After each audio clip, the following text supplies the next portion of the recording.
మీకు ఆ టైంలో గోకుల సీత టైంలో చిరంజీవి గారి ఇంటికి పిలిచి మంచి క్యారెక్టర్లే చెయ్యి నువ్వు, ఇలాంటి క్యారెక్టర్లే లేదు చెయ్యి. లేదు, గోకులంలో సీతలో సెలెక్ట్ చేసింది చిరంజీవి సార్ నన్ను.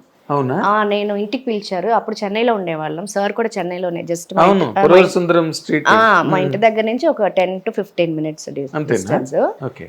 ఫోన్ వచ్చింది, రావాలి తను అని. నాకు I did so many films as a child artist with sir Chiranjeevi sir. అవునా? ఆజ్కా గుండారాజ్, రవిరాజ పినిశెట్టి అంకుల్ డైరెక్షన్లో. అలాగా ఐ నో లైక్ ఒకసారి తీసుకురా వెంకటేష్, ఇంటికి తీసుకురానంటే తీసుకెళ్ళేసరికి ఆల్బమ్ ఉండింది అప్పుడు.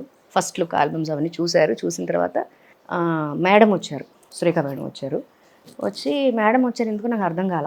అన్నప్పుడు సురేఖ పిలిపించమన్నావు కదా, ఓకేనా అని అన్నారు. Because she suggested me that I want be there with Pavan sir second మూవీకి. గోకుల సీత. ఎస్. సో అప్పుడు మేడం సెలెక్ట్ చేశారు. మేడం నన్ను కావాలి అన్నారు. అక్కడమ్మ ఇక్కడ తర్వాత మూవీ అవును గారిది. అవును.